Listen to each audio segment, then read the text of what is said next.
Bounce back में participate करते हुए, and that is why the bank Nifty is also holding up. Hindalco, doctor Reddy's, eternal, कुछ अन्य counters जहां पे 2 से 3% का इजाफा देखने को मिल रहा है। एनर्जी से जुड़ी कंपनी में काफी अच्छा मोमेंटम है। एनटीपीसी आज एक बार फिर 2% ऊपर कामकाज करते हुए। अगर हम advance decline for Nifty stocks देखें तो 37 stocks are in green now, and losing streak में 13 स्टॉक्स है। और 52 वीक हाई में आज 2 एक्सचेंजेस शामिल है, MCX and Bombay stock exchange. Bombay stock exchange 4000 के ऊपर कामकाज करते हुए 4% का इजाफा यहाँ है। एमसीएक्स एक बार फिर अपने ऑल टाइम हाई पे है, 3328 के आसपास का लेवल यहाँ पे देखने को मिल रहे हैं। Kshitij, pharma as a space, क्या वहां पे आपने अपनी एलोकेशन बढ़ाई है? क्योंकि pharma gradually has been moving higher, इसने कोई अफरा तफरी नहीं मचाई, ग्रेजुअली एक अच्छे मोमेंटम में है। चाहे वो आप ड्रग्स मैन्युफैक्चरिंग की बात करें, चाहे आप डायग्नोस्टिक्स की बात करें, चाहे वो हॉस्पिटल्स की बात करें, so but all these 3 verticals in pharma space have done that. I think India-specific pharma companies as well as healthcare as an ecosystem, whether diagnostic or hospital, will do very well, if you ask me. I'm not sure about US and the export part, but tomorrow down the line, I see pharma can be equally as big as a opportunity for outsourcing as IT was 20 years back. So this can be really big, if you ask me. It can be China +1, it can be Europe +1. There are many opportunities. Problem क्या हो रहा है ना कि तू हम लोग ना इनोवेट कुछ नहीं कर रहे हैं, मतलब on a lighter note that we are as a country, you know, there is hardly any followers. If you see AI का ले लो, कुछ भी ले लो, ये जस्ट हम अच्छा रिवर्स इंजीनियरिंग कर लेते हैं एंड वो यहाँ पे बना रहे हैं, बट एग्जिस्टिंग आइडियाज को रिवर्स इंजीनियरिंग कर रहे हैं. So I think on innovation part, where India used to be an innovator, you know, I don't know what has gone wrong, and any of the company, maybe government push या support नहीं है या क्या है, no one is innovating. Same business houses are launching the same set of businesses जो already हैं, already market penetration है. So when you stop innovating, ना, you stop evolving. In US, there is a innovation as a culture, which is there.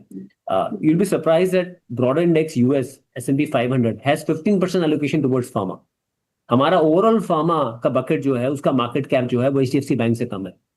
So you know, so little scary. I am saying health care इतना बड़ा business है, आप देखिए, but कुछ है ही नहीं है प्ले में उसमें, चाहे इंश्योरेंस कंपनीज हो जाए, चाहे आपका डायग्नोस्टिक हो जाए. So we are holding on. We are not stepping up anything. We are holding on our 5.5% across portfolios in pharma. We are not stepping up anything. But yes, you know, eventually you will see if some innovations will come or some outsourcing opportunity will come, which I think is around the corner. You will see pharma doing very well from here onwards. इस बीच India का WPI inflation data आया है. If I am reading it correctly, April WPI inflation at 8.3% versus 3.88% in March. 8.3%. I don't know. I don't know. I don't know if it's correct or not. I haven't tracked. But highest in 42 months. This is not good at all. So highest in 42 months. India April WPI inflation at 8.3%, highest in 42 months. So this is what crude does to India. Crude के दाम जब भी international बाजार में आसमान छूते हैं तो हमारा इन्फ्लेशन भी ऊपर जाता है. This is beyond comfort for reserve bank of India, पर मार्केट जो है वो डे हाई पे काम काज करते हुए. चलिए अब कुछ स्टॉक्स स्पेसिफिक बात करते हैं. 2 स्टॉक्स, भारती एयरटेल जहाँ पे काफी अच्छा मोमेंटम है, उमंग, और अडानी एंटरप्राइजेस. अडानी के सारे ग्रुप स्टॉक्स को एक बार बता दीजिएगा, उनमें से आपको क्या पसंद है, क्योंकि Adani enterprises, Adani ports, Adani green, सब एनर्जी से जुड़ी हुई कंपनी, अडानी पावर, काफी अच्छे मोमेंटम में. So anything you like in Adani space and also Bharti Airtel post numbers.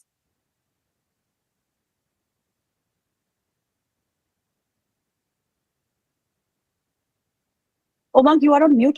Please unmute your mic.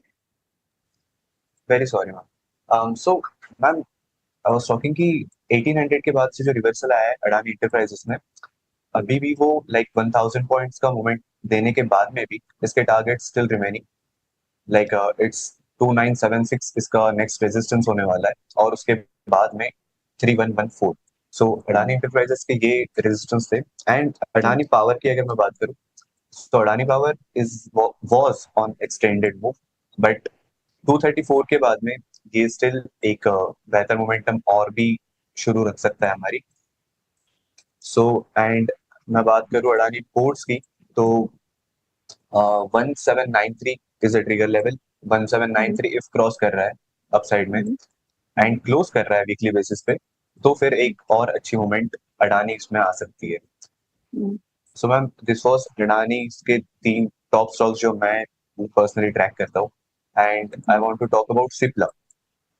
सो सिप्ला के अपार्ट फ्रॉम रिजल्ट्स, तो अभी इसने गैप फिल कर चुका है अपनी, जो गैप यहाँ पर बनी थी अराउंड 14th ऑफ जैन के आसपास एंड 16th ऑफ जैन के बीच में जो ये गैप थी वो फिल्ड हो चुकी है।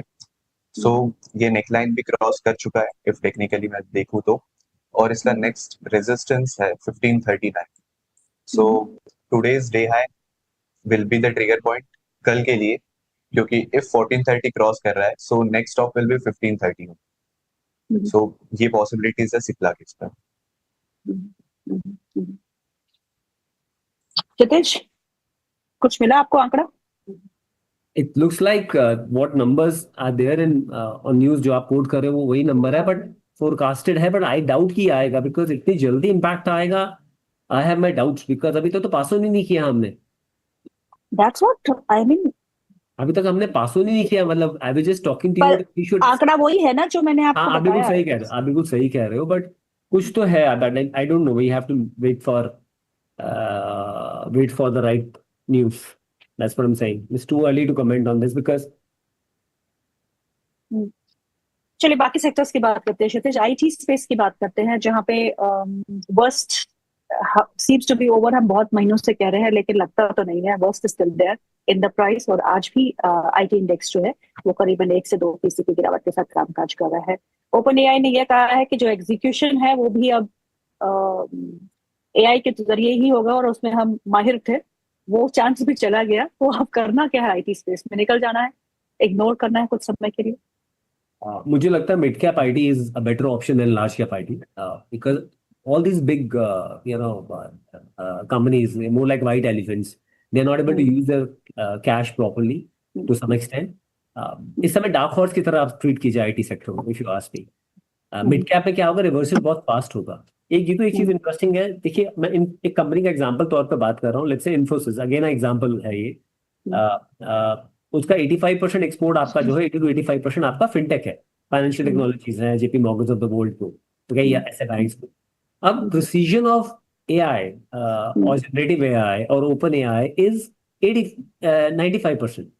अब बैंकिंग सॉफ्टवेयर में you have to work on 100% precision accuracy, so you can't replace this companies. सिर्फ ये होगा कि that obviously headcount will go low, पर हेडकाउंट जो आपका लेबर आर्बिट्राज कॉस्ट था वो कम हो जाएगा, तो कहीं ना कहीं वो रेवेन्यू पे हिट करेगा। But I've been in Bangalore every month, and now I've been talking to various mid-cap company. They are not on the company per se, but they are our clients. And I've been hearing something really good that was on execution basis. Then many Indian companies also who are coming out with various solutions. It's just a matter of time that you'll see things happening at our end also. Not that everybody can afford. Like I was talking to someone that there's a CRM software which is best in the world, Salesforce. We also use that, but at 1/4 or 1/5 of the cost, there are so many other softwares. So Salesforce has got a hit of 35-40% on his US shares value. So I'm saying somewhere mid cap has a better tendency to turn around and move fast. So you can't write these companies off, and they have maybe they will take some more time vis-a-vis the mid cap stocks, but I think rather than just adding on to large cap, you can add mid cap and holding on to large cap. I am a very slow churner, lazy churner, so मैं तो बोलूंगा नहीं किसी को बेचने के लिए, but then look at your research, what it says. But for the timing, looks like that we are way behind in innovation. जो मैंने अभी last question में भी बोला आपका, same is this, that the entire world is looking ahead on various innovation fields, but I think we are way behind. I think but there's a lot of work which Indian companies can assist in all these global platforms. So yes, revenues will go down per capital. आपका number of capital which you are employed will go down, sales which you have employed will go down, but yes, this company will survive. So let's hope. But mid-cap will have a better chance to turn around and do better. So rather than that, IT, I think, play with the story of ecosystem of data centers in your portfolio, where you have cable requirement, you have transformer requirement, you have batteries requirement, we have coolant requirement, you have AC requirement, you have EPC requirement, you have infrastructure requirement, you have land requirement. आप उसको play out करो. You have chips requirement. तो आप उस पूरे ecosystem को play out करो, rather than just playing IT as a opportunity. Umang metal space को देखिएगा, वेदांता 333 आज भी 3.25% ऊपर है, Hindalco 2.5% up, Hindustan Copper 2.5% up. Metals काफी अच्छा कर रहे हैं. JSW steel, NMDC, JSL, NALCO, Tata steel, all doing well. SAIL तो 200 के पार भी चला गया. सो मेटल स्पेस में इस समय आपकी क्या रणनीति है? Anything you like in the metal space right now? Vedanta के टारगेट अभी पेंडिंग है, लाइक अभी वो 333 पर ट्रेड कर रहा है, but 360 is a target of Vedanta. So according to my analysis, तो नेक्स्ट रेजिस्टेंस मतलब नेक्स्ट स्टॉप इसका 360 के आसपास रहेगा, और ये कब जाएगा तो पता नहीं, but soon it will be there. And Hindalco, if मैं बात करूं, so Hindalco is a like basically जब सिल्वर ने परफॉर्म किया है, तब हिंडाल्को भी एक्सटेंडेड मूव अपने प्रोवाइड कर रहा है. बट करेंटली हिंडाल्को की अगर मैं मूव्स की बात करूं, सो 1160 विल बी नेक्स्ट रेजिस्टेंस.